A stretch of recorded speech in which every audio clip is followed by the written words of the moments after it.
হাদিসের মধ্যে এসেছে মানুষ যখন মারা যায় ইদা মাতা রাজুল ইনকাতা আমালুহু, তার দুনিয়ার সব আমলগুলো কি হয়ে যায়, বন্ধ হয়ে যায়। নামাজ পড়ে, রোজা করে, হজ করে, যাকাত করে, মারা গেলে তার করতে পারে না। এক সাহাবী স্বপ্নে দেখলো যে কোন এক সময় দুইজন মানুষ একসাথে মুসলমান হয়েছে। একসাথে মুসলমান হওয়ার পরে একজন 1 বছর আগে মারা গেছে, আরেকজন 1 বছর পরে মারা গেছে। তো এই সাহাবী স্বপ্নে দেখছে যে যে 1 বছর পরে মারা গেছে সে আগে জান্নাতে গেছে। তখন আল্লাহ রাসূলের কাছে আসছে, তখন আল্লাহ রাসূল বলছে যে 1 বছর পরে মারা গেছে সে 1 বছরে কি নামাজ বেশি পড়ে নাই? 1 বছরে যায় তার যে এই অন্যান্য ইবাদত, সে 1 বছর রোজা বেশি রাখেনি, তাহলে তার আমল কি হয়েছে, বেশি হয়েছে, এই জন্য সে আগে কি গেছে, জান্নাতে গেছে। তো মানুষ যখন মারা যাবে তখন তার সবগুলো আমল কি হয়ে যাবে, বন্ধ হয়ে যাবে।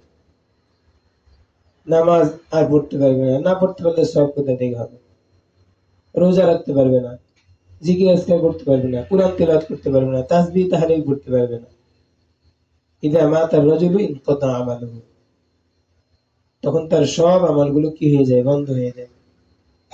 ইল্লা মিন সালাসাতিন, তবে 3টি আমল কি থাকে, বাকি থাকে। 3টি আমল কি থাকে, বাকি থাকে মানুষের। এই আমলের সওয়াব সে শুয়ে শুয়ে পাইতে থাকে কালকে। তাহলে 1 নম্বর হচ্ছে সদকা জারিয়া। সদকা জারিয়া যদি কেউ করে, আপনি একটা কি করে দিলেন, একটা মসজিদে দান করলেন, মাদ্রাসায় দান করলেন, জনকল্যাণ যে সমস্ত বিষয়গুলো আছে সেখানে দান করলেন। আপনি মারা গেলেও জিনিসটা তো থেকে যাবে, ওখান থেকে যতদিন মানুষ কি করবে, উপকৃত হবে, ওখানের একটা সওয়াব আপনি শুয়ে শুয়ে পাইতে থাকবেন, সদকা জারিয়া।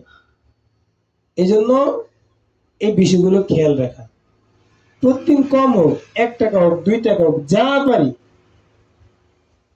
যে কোনো একটা দিনী প্রতিষ্ঠানে, মসজিদে, তালিবুল ইলম যারা পড়াশোনা করে তাদেরকে আমরা কি করতে হবে, আমি আমার জন্য বলি, আমাদের সবার জন্য বলি, ওয়াজ শুধু মানুষের জন্য না, আল্লাহ পাক যাতে সর্বপ্রথম আমাকে এগুলোর উপর আমল করার তৌফিক দান করে।